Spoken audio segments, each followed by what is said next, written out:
Hey, this is Adam Green, creator of the Hatchet franchise and the TV show Holliston, and you are listening to Nightmare Junkhead.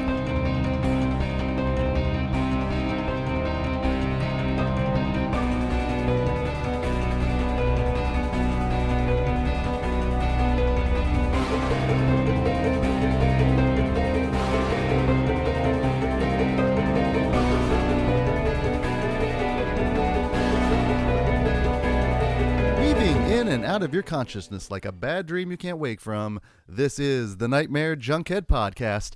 We're a podcast that understands the allure of seeing meatballs multiple times in the theater. My name is Greg D. I'm Jenius McGee. And on today's episode, we're feasting on the leftovers of our doomsday prepping as we delve into the mouth of March Madness and travel back 20 years to talk the horror classics from our 2001 bracket. And whether or not you've been into space, you can listen into our show. Simply search for Nightmare Junkhead wherever podcasts are played. Hit subscribe, and when we drop our latest episode, it will download directly to your listening device of choice. All up in your Odyssey hole. And of course, you can find us out on social media. We're on Twitter at Nightmare Junk and on Facebook at Nightmare Junkhead. And of course, it is on the Book of Face, where we have an events tab, which again leads to shenanigans and cyber shenanigans. And as this episode is hitting you on Monday, March 15th, ideally, whatever shenanigans we have going on that week, there'll be some fun ones. There will be some fun ones. Now, of course, we are recording these way in advance, so we don't know exactly what the shenanigans are. But shenanigans shall be abound. And of course, you will find our bracket. And if you don't have the bracket, how are you going to play along? We want to make sure you are playing along. Yes, definitely. Fill out those brackets, send them back to us on the social media, and we want to see what you think, what upsets you, all that good stuff. But yeah, make sure you show your work. Absolutely. Well, that's what brings about the madness throughout the month, because whatever day it could be, our choices would probably be different. Absolutely. I'm sure we've had some upsets already. I'm sure of it. 20 years in at this point, through 1981, 1991, now, in the year 2001, we survived Y2K. And not only was it a new millennium, but we are looking forward to new horror films. And now we've hit the magic decade, 10 year. Now we've doubled that at 20. And what's great with a lot of the movies that we're talking here in 2001 is a lot of these were theatrical experiences for my first time viewing. Yeah, same here. Like the majority of them. Which is wonderful. Fucking dope. But also going to skew the head and the heart, because a lot of them, especially what I'm like in this one, especially, I'm like really like, man, I remember this theater experience, but I remember this one too. So well, and if you think back, technically 20 years ago in 2001, at that point, I was 22 years old. I was just a year after becoming a man and technically being able to do what you do at 21, and that is going out and about. I was still very much an introvert, and I was still very much just a person that would look forward to going out to the theaters. Yeah. And that's what I did. Do you recall back in 2001? I was probably drunk. Back in the more adventurous days? That was the highlight of my party time. So, yeah, I would probably be like in the dance clubs or fucking just like hanging out. I don't remember a lot of early 2000s, honestly. I'm not even going to lie. But do you remember those theatrical experiences? I do. I remember hanging out in Lawrence a lot. And other than that, not much. Not much. That's fair. Did you ever go to the Liberty Theater? Yeah, that was the way back in the day. Back in the day, yeah, that was where you would go for the art films. That's where I saw it was probably one of the most uncomfortable viewing experience I've had, but the movie The Dreamers with Ava Green, and it's a wonderful film about the student Paris the Paris student riots in the late 60s. But it's also a very sexual movie. So it would have been worked perfectly back in the month of January. I like the way they think. Exactly. Back when we were getting weird then. But I was also getting a chance to see all these movies back in the day, which was fantastic.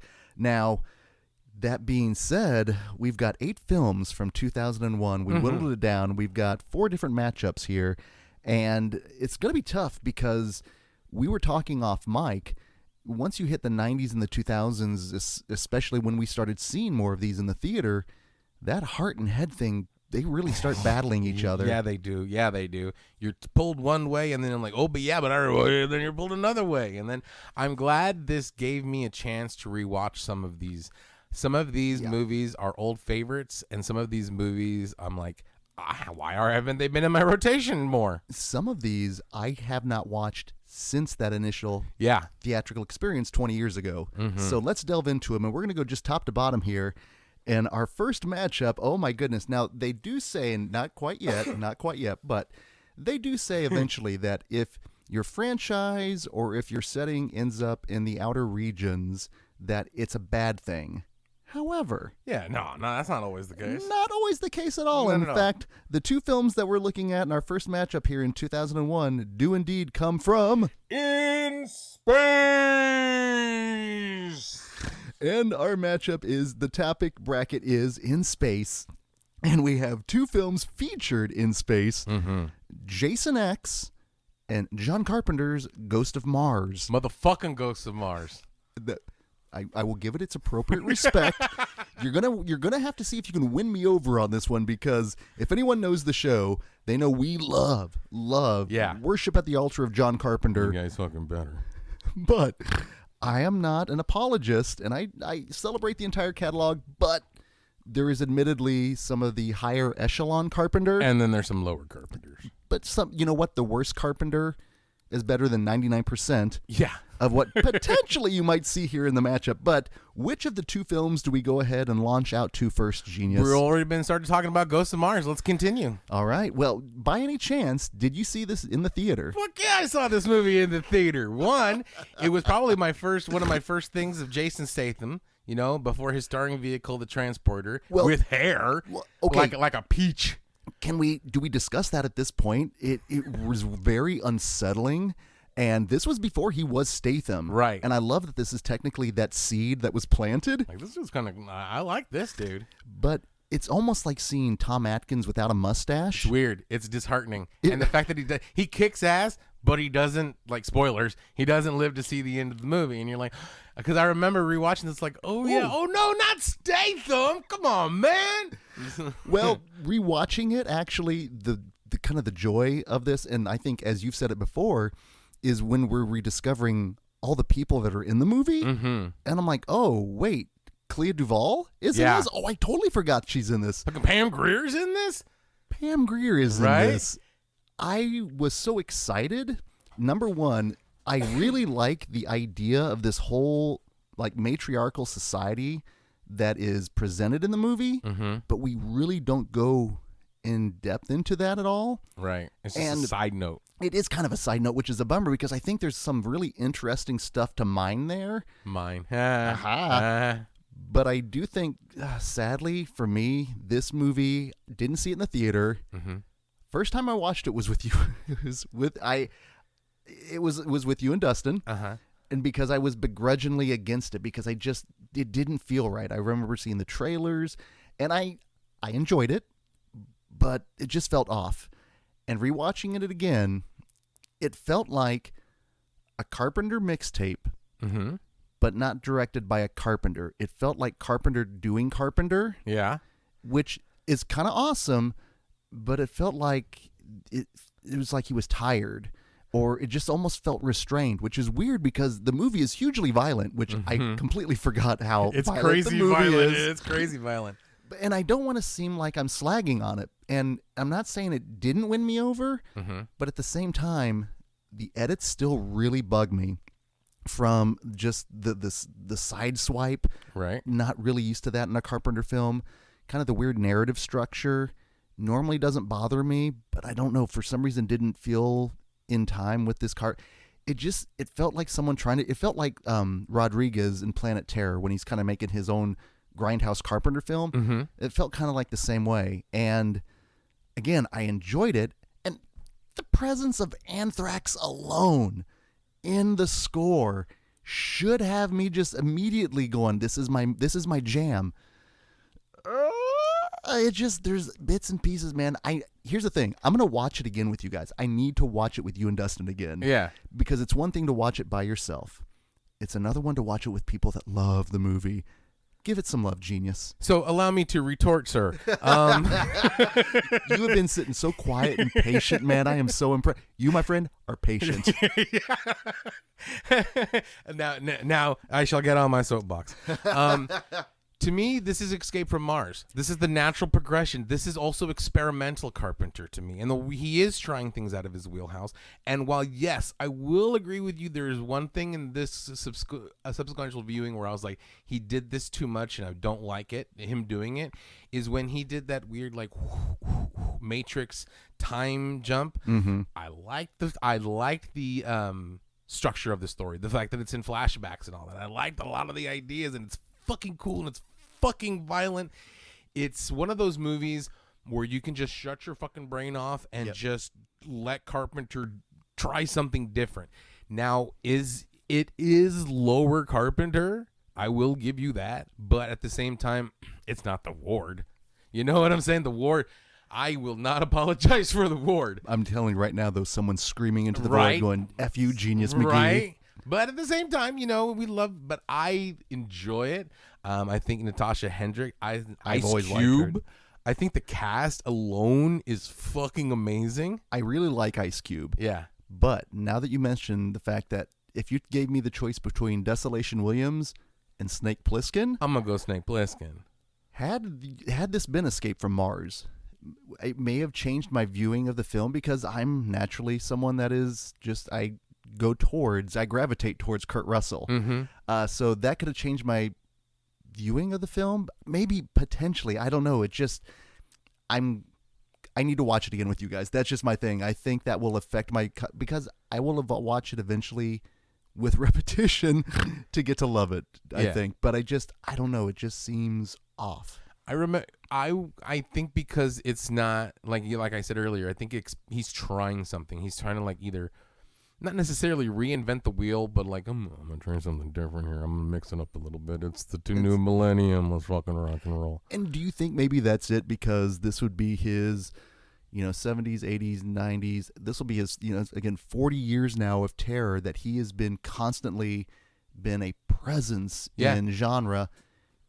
I know this is between this and The Ward. These were the two films that really made him give up on filmmaking. Well, I'll even go say a lot of people are saying the same things you say about Vampires. Mm-hmm. How Vampires was like everything before Vampires was great Carpenter. Right. Everything after Vampires, with the exception of Mouth of Madness, is like sub-tier. And I love Vampires. I'll go with Vampires as mid-tier Carpenter. Yeah, I think it's a cool movie. I think Ghosts of Mars, I think it doesn't get enough love, and I think because like it's not what people are used to when it comes to John Carpenter. But I think at the same time, even though he's trying something new, he still has the presence there, and I really appreciate that. And I like this story. I understand. I do want to see more of this matriarchal society and some of the things that it sets up. But at the same time, I would like to see it get decimated by this presence because it also can be like you're reaping what you're sowing. The taking of like indigenous lands and shit. Even though something lies dormant, they're fighting for their freedom. So it's hard to look at them as bad guys when they're kind of their own good guys and vice versa and all that stuff. It's another take on Manifest Destiny. It is. I like it. And I liked it. And I still do. It's motherfucking Ghosts of Mars. There's something inherently primal about it to me. There's something that like, I don't know. It gets me going. I think it's because like it has like the weird sci-fi aspect of it. It's got the creepy horror, almost Event Horizon. There's a little bit of that going on with the metal fetishists, and shit running around, and then with the practical effects that they have of them like ripping themselves open, and the effects work really is top good. notch. It's almost like Assault on District Mars 13 too. So it's kind of it's one of those greatest hits tapes that's like the second greatest hits, when the first one's got all of the prime cut ones, but then the second one, it's still a good greatest hits. It's Use Your Illusion too. No, that's a bad example because that's a good album. But like, well, no, it's the fact that like, we've been doing Carpenter Fest through Screenland a number of years. And I've been championing Ghosts of Mars to show up at some point. You know what? This might be the year it happens. Because we're out of other John Carpenter movies. Well, we've kind of gone through the top and mid tier at this point, so we're going to explore the vampires, the Village of the Damned, the body bags. again, some gems out there. And I know Ghost of Mars is going to have some fans out there. Obviously, Genius is a fan. I'm more of an appreciator of it. But as we go from John Carpenter, he helped launch 1,000 slashers. Let's head on over. We're going to dock now over to Jason X. I fucking love this movie so goddamn much. Right here, you belong in space, I think, Genius. You love both of these films. Now, I like when you can take genres and mix them together. Well, and it should be noted over on Patreon, we, back in August, actually did a commentary for this film, and it was definitely a love fest, because the one thing that if you take away from our commentary is the movie is fun. Mm-hmm. It is a lot of fun. Yeah, it is. And Ghost of Mars is more action horror than I'd say, and on the sci-fi. This is more comedy horror. Very much so. Almost the way that Jason Lives in a horror comedy, but you throw it out in space, and that's the one thing. We've seen some wonderful premises and titles in the Friday the 13th franchise. You just have to go to Friday the 13th, Jason Takes Manhattan. Mm-hmm. How long does it take him to get to Manhattan? It takes a few, but he's doing the Jason. Ladies and gentlemen, put your subtitles on and Takes Manhattan. He laughs. He laughs throughout. He laughs. He cracks wise. He cracks wise when killing. So I was hesitant when I see this, Jason X, and I see the thing in space. Ladies and gentlemen, we from the get-go, within 10 minutes of the movie, we are in space. Mm-hmm. This is in the title. There's no blatant false advertising. We're not having a Manhattan situation here. Nope. And it should be noted, I did see this movie in the theater. Mm-hmm. And it was my very first Friday the 13th film in the theater. Wow. Yes. Nice. Yeah, and for some people it's like boo hiss, but it's just that was for some reason a franchise I never got out to the theater for. Mm-hmm. And I had a blast in the theater, rewatching it again. Having just recently watched Jason Farmer's, who actually is the writer of the movie, Todd Farmer, his version of the My Bloody Valentine remake, which is so much different than the original. Wildly different. As we mentioned in the 1981 episode there, but him coming back into the fact that this is now the second time here in the mouth of March Madness in 2021 that Jason shows up. Yes. Yeah. He is living throughout. The legacy is real. Yeah. Like decade by decade at this point. There's no more fucking around with Jason. But like you said earlier in the Ghost of Mars, like, whoa, it's Pam Grier. Whoa, it's Jason Statham. They were like, whoa, it's David Cronenberg. Whoa, it's the girl from Andromeda. Whoa, it's the girl from Mutant X. Whoa, it's the other girl from Andromeda. Yes, it's Lexi Doig. It's Lisa Ryder. Holy shit. And like, I fucking loved that in the theater. And I remember seeing in the theater. And at the time when Andromeda and when Mutant X and when all that shit was going on, I was watching those shows. So to see those sci-fi heroes in this world with Jason just fucking thrilled me. And the fact that we have one of the best kills in the entire franchise with the with the frozen liquid carbonite kill. Oh, absolutely. And then the second best kill in the franchise is then repeated in this movie. We love smoking pot and having premarital sex. That's a Pieces line almost. Do you know there's in Camp 5 there's a new waterbed? I love smoking pot and getting murdered to death on a waterbed, right? And like boom, boom, boom, boom. So great. The kills are fun. Even the ones that are not so inventive, just like your basic hack and slash, they're still a blast. You have a hero with the general that can take out Jason multiple times. Yeah. Then you have the visions of Uber Jason, which I think is fucking slick. It's a pretty good design. I enjoy it. Because a lot of people are like, man, I don't know, man. But Uber Jason is dope. It would look like a futuristic Jason would look like. It's like Jason 2099, you know? Hey, very nice. It's nanobots. Yeah. Just blame it on nanobots. I will. It's the nanobots' fault. Throughout your description, fun came out many times, and that's just it. This movie doesn't take itself seriously. We've gone from nor it should. No, it's a Jason in space. We've gone from Jason with a bag on his head, avenging his mother, defending his campsite, to being out in space and then hacking on still horny teenagers. You come a long way, baby. Well, you know what? He has come a long way, but both of these films in space can only one can go into the round of the Scream 16. So at this point, this is when we have our 2 bits of criteria here. We're going to ask which of the 2 films is closer to your heart. Closer to the heart. That was a lot better, man. I like that. So we're thinking pulling on the nostalgia strings. So Genius, which of the 2, Jason X or Ghost of Mars, John Carpenter's Ghost of Mars, is closer to your heart? I thoroughly enjoy Ghost of Mars. I saw it in the theater, and if it comes on TV, I'll watch it. But I remember one time, speaking of Lawrence, I was at the Granada going to a show. And of course, at the Granada, you have to wait at the bar for a little bit before they let people in. On the bar was playing Jason X. And I was like, ooh, I'm going to check this out while I'm waiting. So the show's about to get started. We go and see the show. I come back out for intermission, and Jason X is still fucking playing on the TV. Short show. I don't even remember what fucking show it was, but it was punk rock, probably. And so I just sit there watching Jason X, and I remember the show started going on again.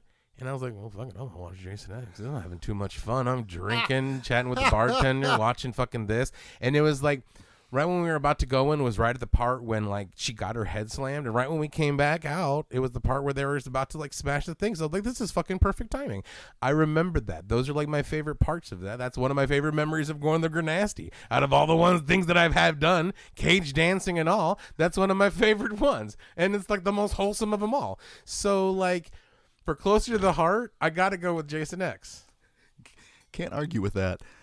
I am also going to put my vote in for Jason X for the simple fact that I did see it in the theater, but it was my first Jason movie, my first Friday the 13th movie in the theater, and I didn't go out of my way to see John Carpenter's Ghost of Mars, and like I said... Shame.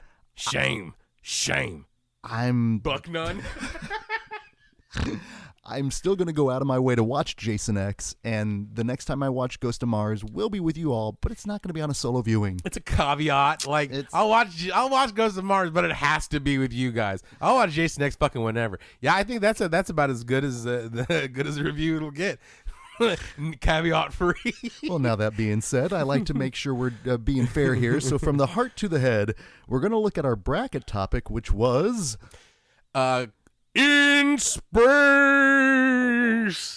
Threw me off for a second there. Interpret that as you will. Genius, which the 2 in space?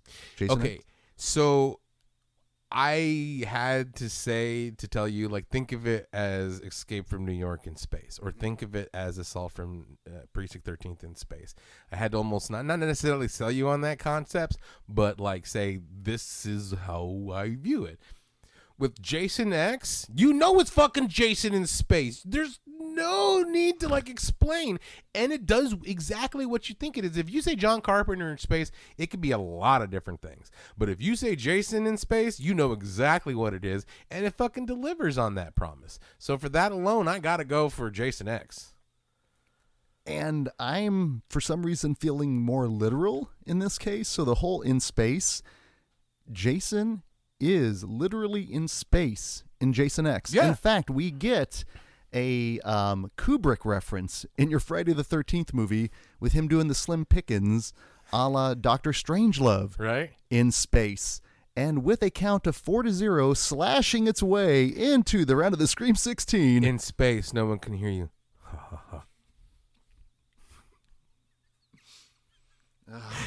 That silence, I'm not cutting that out. That's staying there. That is staying there. Now, our next bracket topic and our next pairing, man, we went from having a lot of fun to no fun at all. Absolutely not.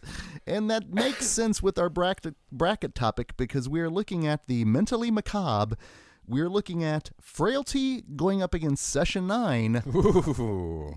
Yeah, we need a shower after both of these. Man. And not at the ward. But which one shall we talk first? Let's do Frailty. I got that joy, joy, joy, joy down in my heart. Where? Down in my heart. Where? Down in my heart. I got that joy, joy, joy, joy down in my heart.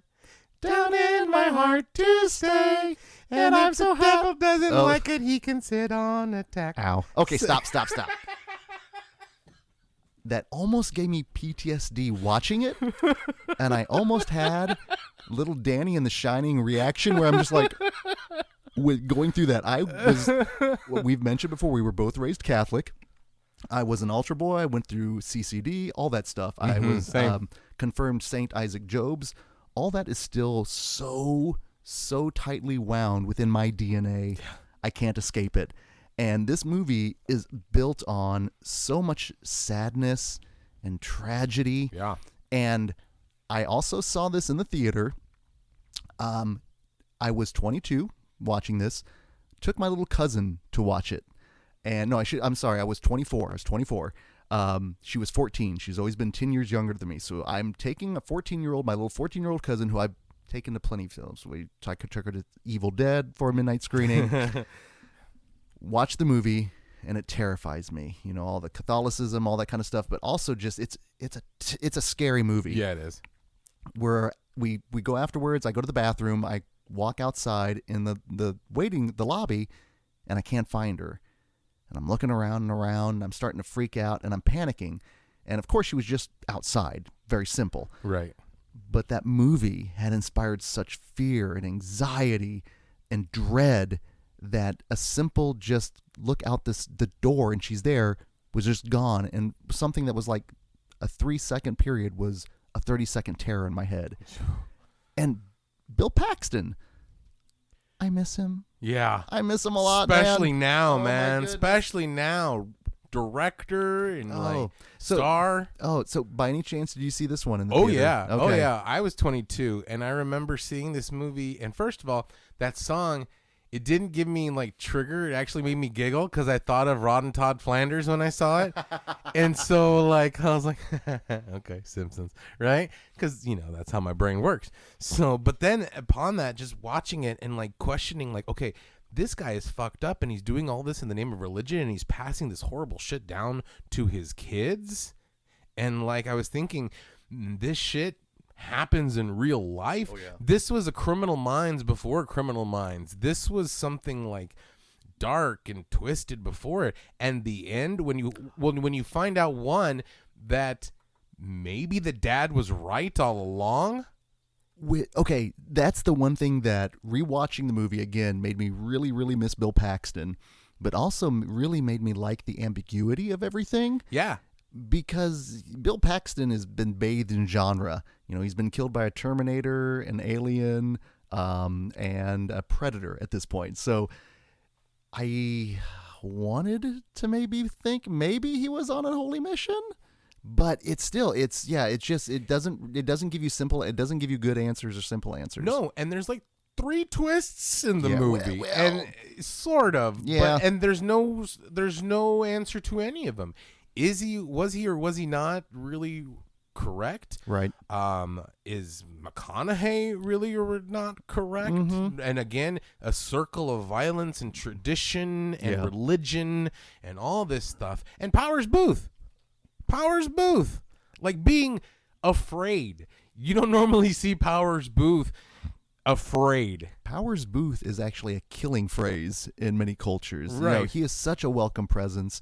And that's the thing with this movie is this started even way before the reconnaissance or the whatever that was, back when he was still very much kind of just that really good looking character actor, but also was still very kind of unsettling and scary. Yeah. And like you said, for Powers Booth to sell the fear, he has to sell that terror, which I thought he did Quite well. And even Bill Paxton and just the Scary and wholesome, and he's doing this in the name of the Lord and for good, and he's, in his eyes, he's a righteous warrior. Yes. And meanwhile, he's doing these horrific shit in front of his kids and making his kids do more horrific shit. That was the worst part about it. That's the thing. It wasn't just a sense of dread and terror, but a sense of like, oh God, this is terrible. Why are you abusing these kids so? And the fact that in your mind, this shit probably happens. Not with the murder. No. I mean, maybe sometimes with, but definitely with the indoctrination of your own religion onto people and children and all that stuff.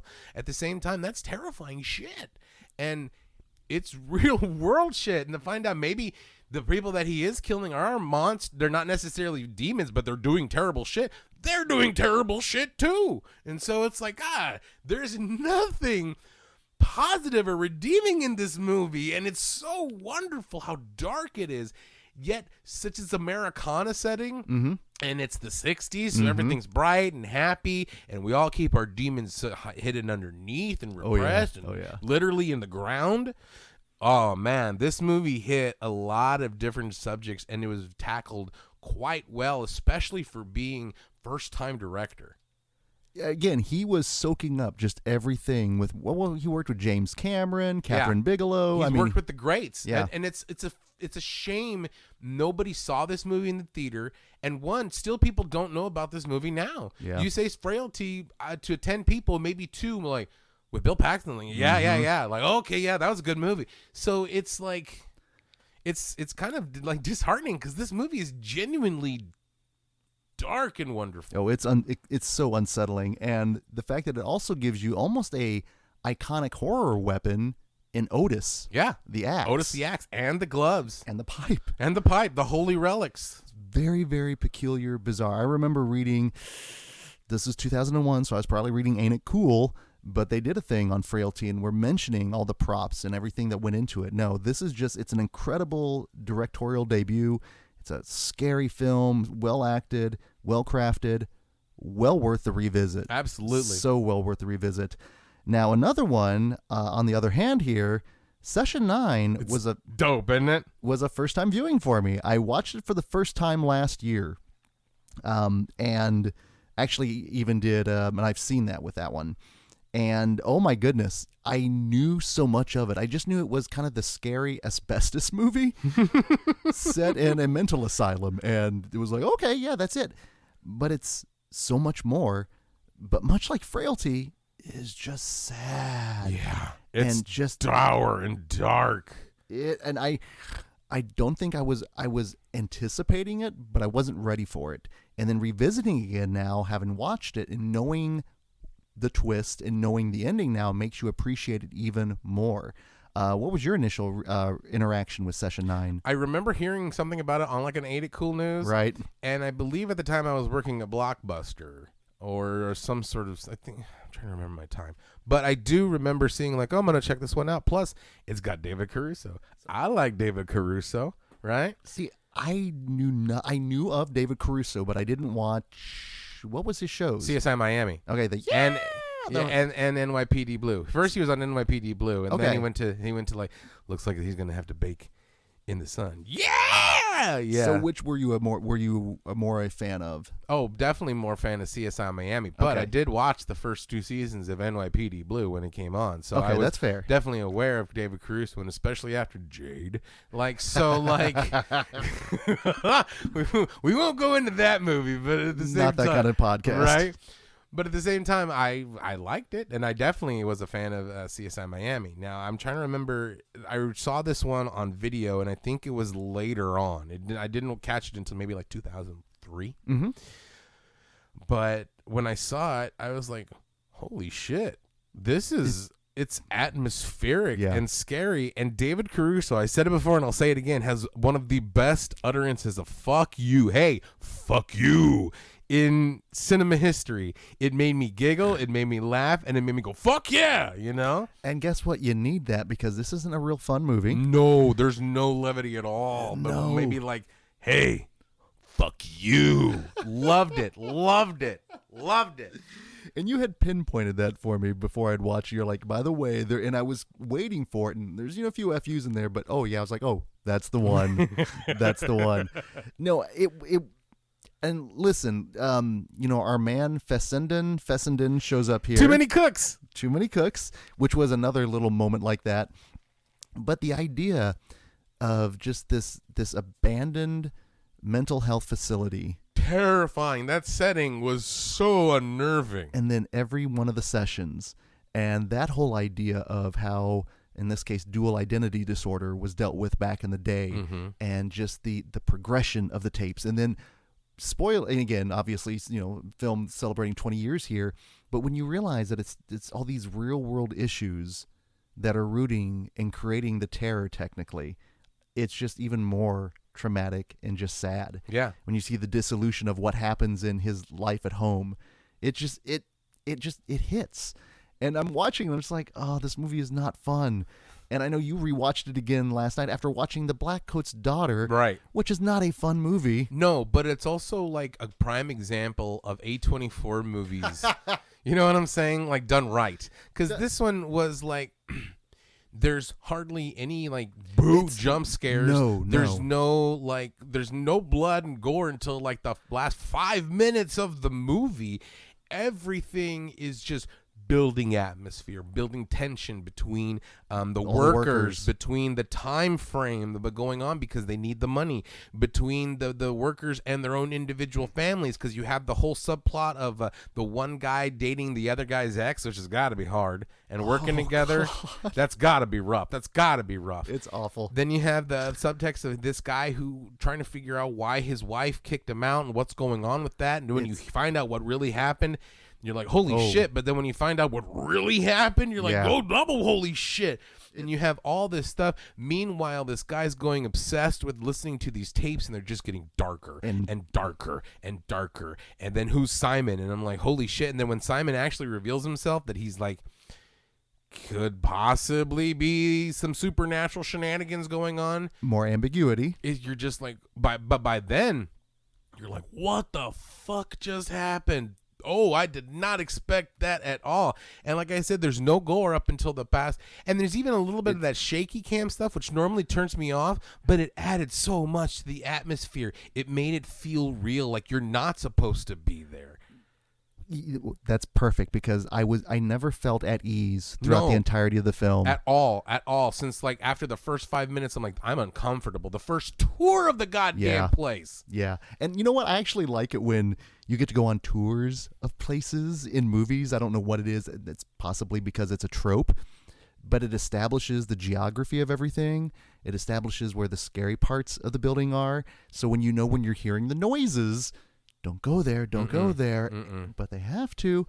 And no, I was not prepared for the feels of this film. I really wasn't. And that's why I guess it should be noted that here in 2001 and throughout this, this decade, we're going to start to see more serious, adult fare in the movies. I mean, it started in the 90s with, don't go back to 91 with Silence of the Lambs. Yeah. Obviously. But as much as we loved both of these films, only one is going to have representation in the round of the Scream 16. So of the two, Frailty or Session 9, Genius McGee, which is closer to your heart?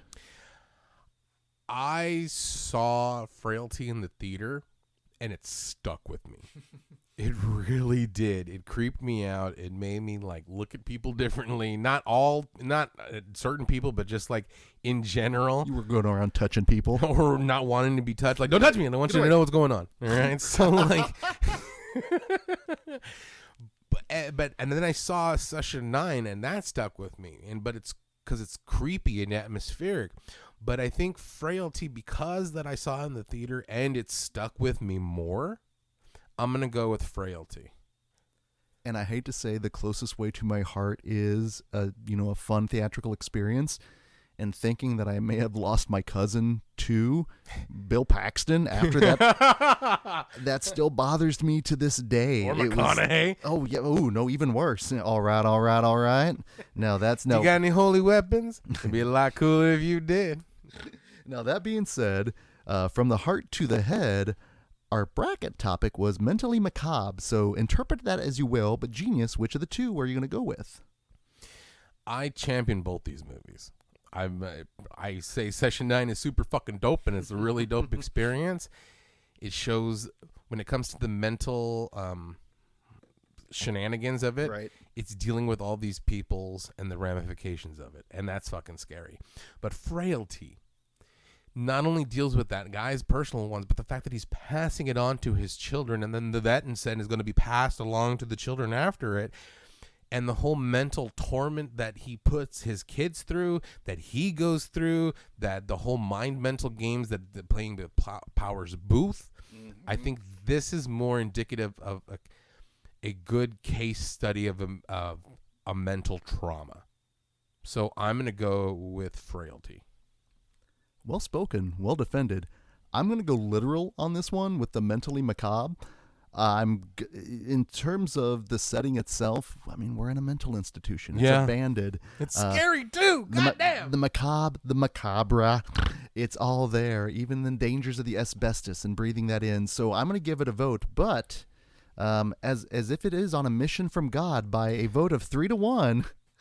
Looks like the bracket's got that joy down in its heart. Where? Down in its heart. Into the Scream 16 goes Frailty, and going from 2 films that were depressing and dour, we go to 2 films now outside our normal realm of comfort, as we are going kind of international for both of these. But our bracket topic, more importantly, is historical horror. Let's fire up that Wayback Machine.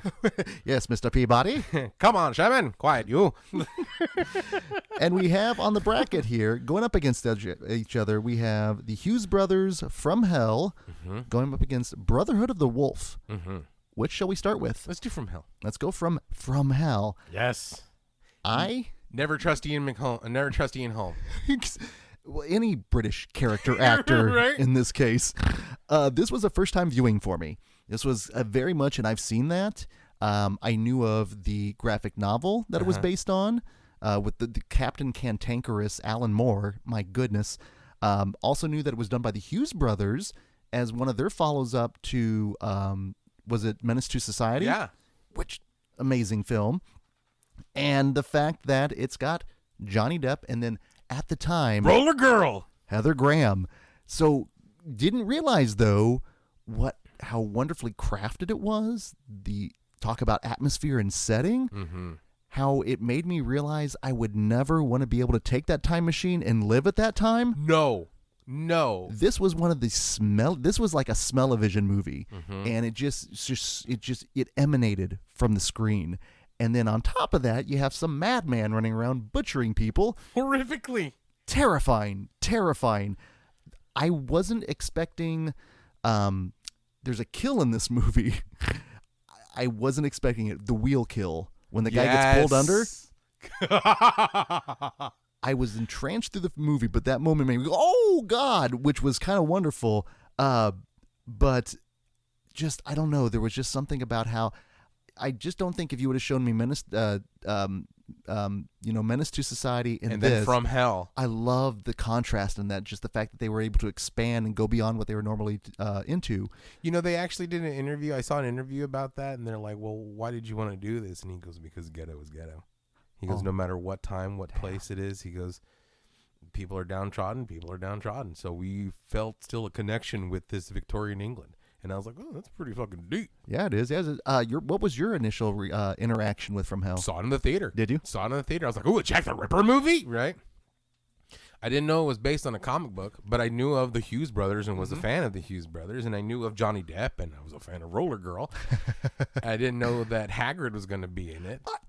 Right? Again, it's a roll call of all these character actors showing up. But it still sets those cool tropes of like the I want your badge on the, and it had like the one sergeant that was helpful and then the one that wasn't. Well, the fact that we actually open up on, our main character smoking opium. Right. And you're like, oh, I guess it's that another time. Another place. But not really, because it's still kind of prescient today. Yes, very much so. Not so much with Freemasons, that we know of. Well, it delves into the conspiracy theory, the fact that the idea of, even the legacy of Jack the Ripper, the fact that there are multiple Jack the Ripper films out there, that there is a whole, conspiracy theory involving Jack the Ripper. Well, because it's never been solved. That's it's why. Ultimately it's like unsolved mysteries. It is. Like, who the fuck killed all these prostitutes back in the day?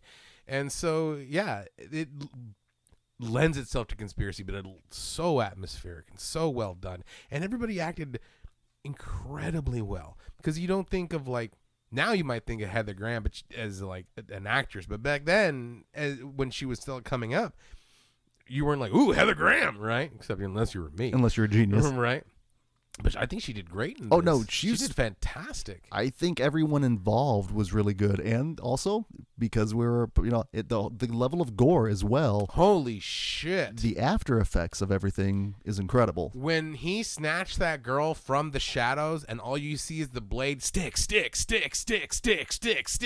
I was like, bravo, because that was like, whoa, that made me jump because I was not expecting that at all.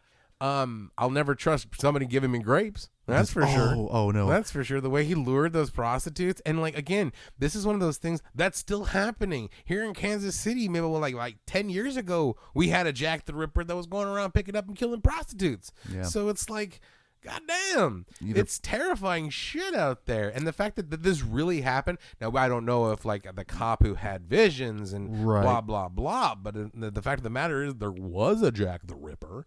So, and still, even if there wasn't, their life would have been shit. Every time I watch these movies, every time I watch cowboy movies, I'm like, I'd like to go and visit, but I do not want to fucking live there. I like being clean. Yes. So antiseptics are a wonderful thing. Right.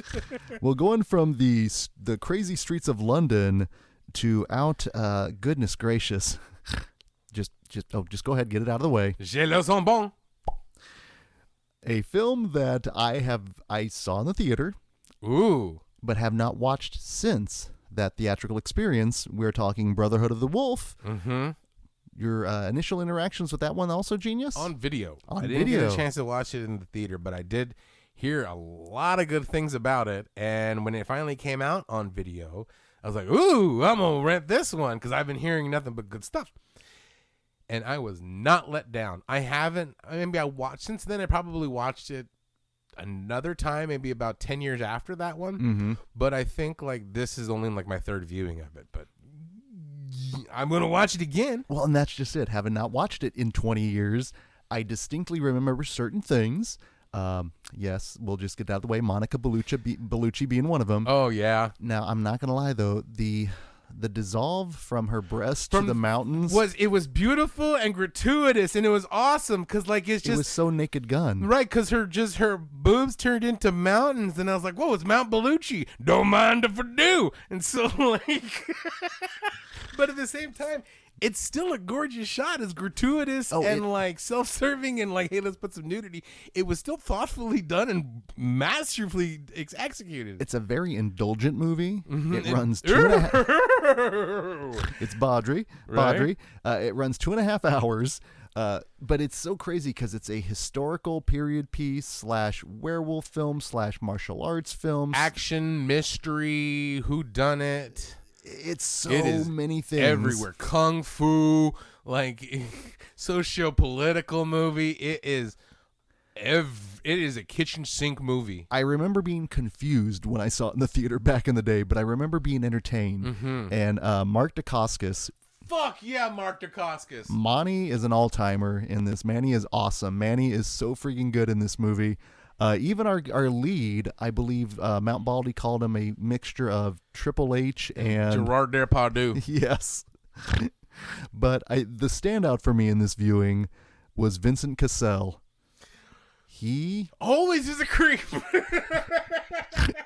And even in his final form, when he in his full regala with his armor and his weird weapon that he's wielding at the very end, it's fucking slick. It's amazing. This is a cool movie. It is very cool. Cool. It's designed cool. It looks cool. It's cold. It's neat. There's like a lot of cool design. Now here's the thing. This was at the peak of that bullet time, and they did use it a lot, but not enough to the point where I was like, ugh, you know? It's not as gratuitous as some of the other gratuity in the movie. Right. I think this would be a 2-hour movie if they would have took away some of the bullet time and they would have put it in regular time. But at the same time, I can watch Mark Dacascos fucking do kung fu in slow motion all day. That is some fine art shit right there. And also shout out to the hats they are wearing. Fucking the trifold hats. Yes, incredible. The whole period Incredible. They hit that. Now Brotherhood of the Wolf hit the period pieces with the outfits and stuff, But when you can add fantasy and historical shit and make it costumes look good and designs look good, because the monster looked cool. The monster was fucking sweet. And there was a combination of practical and CGI. And now we'll say when you get longer extended shots of the CGI, it is a little bit more rough. Yeah, you show it. But when you get the flash cuts and then the up close with the practical, and then just the armor involved is amazing. The prehensile teeth. I mean, Yes. the whole design of everything and everybody, the weapons, the costume, the monster, the location, the wardrobe, just everything about it was like, holy shit, this is wild. It felt huge. Well, and it's really funny because I did see it at the Tivoli, if that tells you anything. Ooh la la. Exactly. And the Tivoli, which still does exist now here over at the Nelson Art Museum, was our art house theater here in Kansas City. But I mean, I saw, Dead Alive there. So, I mean, it catered to weird genre. Mm-hmm. And it was a wonderful experience. And then revisiting was fantastic as well. And as much as we loved both of these movies, only one can advance into the round of the Scream 16. So, Genius McGee, which of the two, From Hell or Brotherhood of the Wolf, which of the two is closer to your heart? I saw From Hell in the theater, and I really dug it. But I remember loving the shit out of Brotherhood of the Wolf. I remember talking about that movie, like, dude, this movie is great. And the fact that nobody else knew about it, I felt like, ooh, I'm onto this secret that nobody knows. This movie is sweet. More people should see it. So let me champion it, and but at the same time be like, you haven't seen a movie that I saw, and it's cool. So yeah, I'm gonna go with Brotherhood of the Wolf and Closer to the Heart. And Monica Bellucci. I've seen Roller Girl. I've seen Johnny Depp. I've never seen Mark Dacascos. I've never seen Monica Bellucci. And I'll search everything out. Sans Irreversible. They do for life because I'm a fan. So, yeah, I'm going to go from Brotherhood of the Wolf. Passionate defense as always, my friend.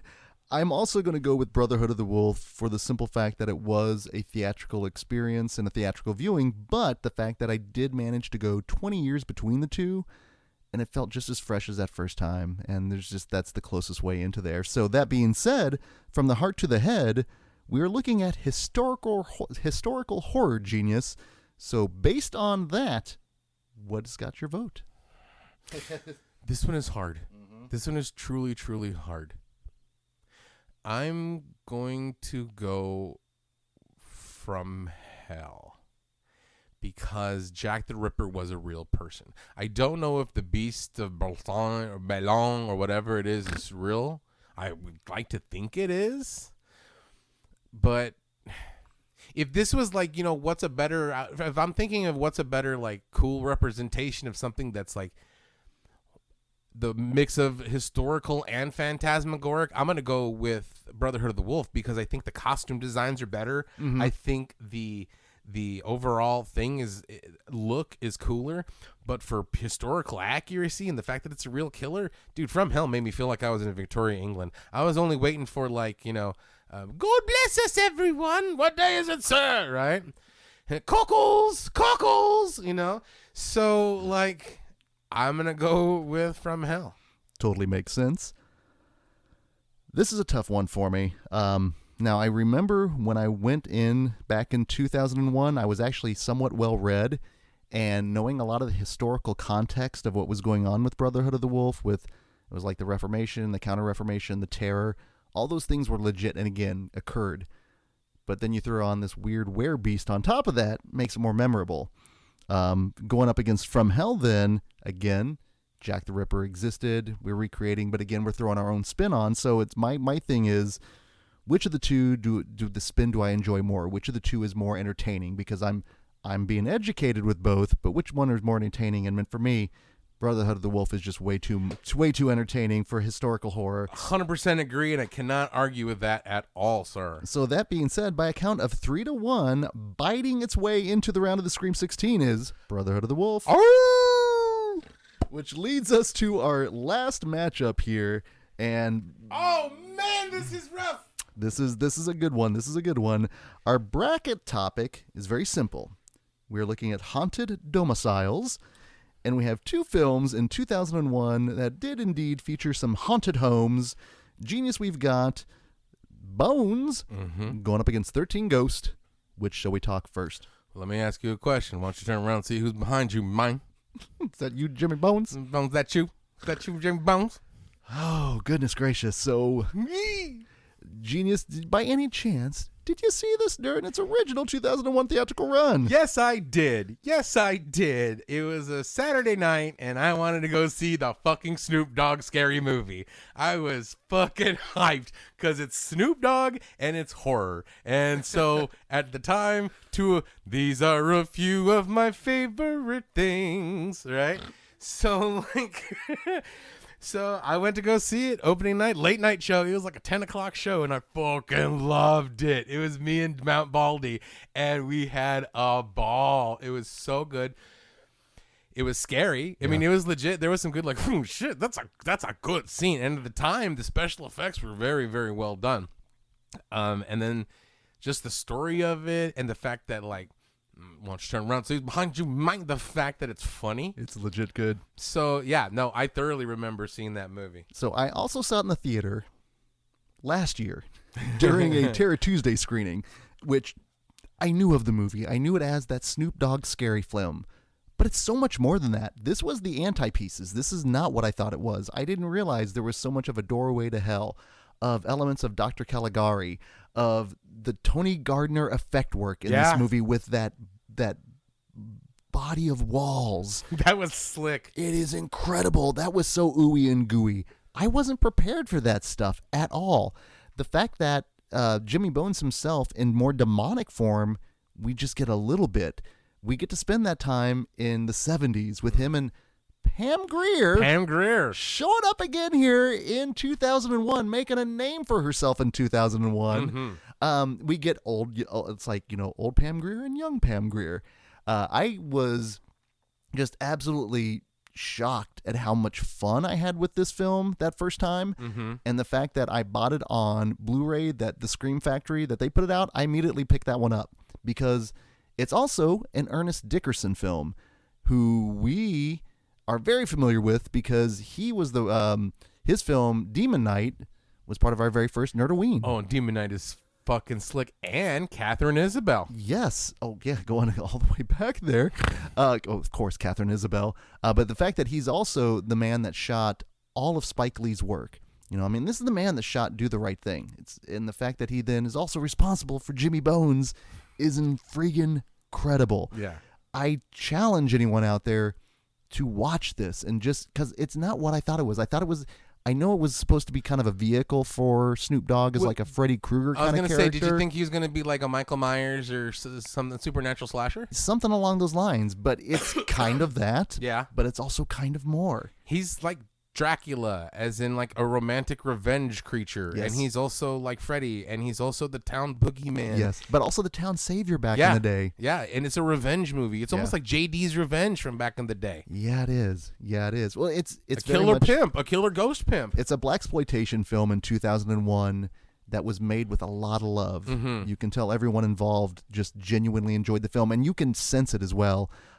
Also runs about an hour and 35. You can't go wrong with that. Nope. No, this was just a joy to watch and then re-experience not too long after.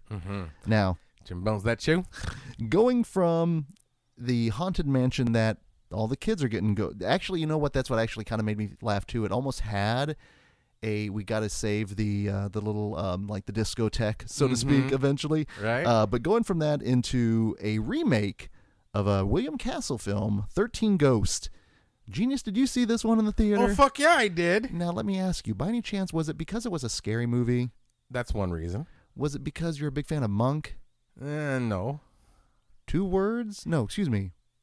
Yeah, 2 words. 2 words. Shannon and Elizabeth. There it I is. remember There even the whole tagline was, Shannon Elizabeth is in the house. And I was like, yes, she is. Let's go see what this movie is all about. And so, like, because, I mean, come on. 22, Shannon Elizabeth. You came for the Elizabeth, but you stayed for the ghosts. Yeah. No, I stayed for the F. Murray Abraham. Oh, did you now? No, yeah, this movie I was like, fuck yeah, it's Shannon Elizabeth. And whoa, it's Salieri. Well, and that's what was really great with this viewing is the fact that I forgot the fact that friggin' Oh, here we go. Inside the actor's studio. Tonight it's F. Mary. God damn it. The buffering never helps, does it? That's okay. Let's do it in post. It's a buried bit. No. The fact that you've got F. Murray Abraham showing up in this movie. And Matthew Lillard. And Matthew Lillard. I actually saw this in the theater last year as well as part of Terror Tuesday. I missed out on this one. This one just was during that around that time when you got the House on Haunted Hill, House of Wax, and then we got all those remakes around that time. I wasn't interested in it. You had hyped it up quite a bit. Seeing it on the big screen made such a difference because that is a movie that is loud. Yeah.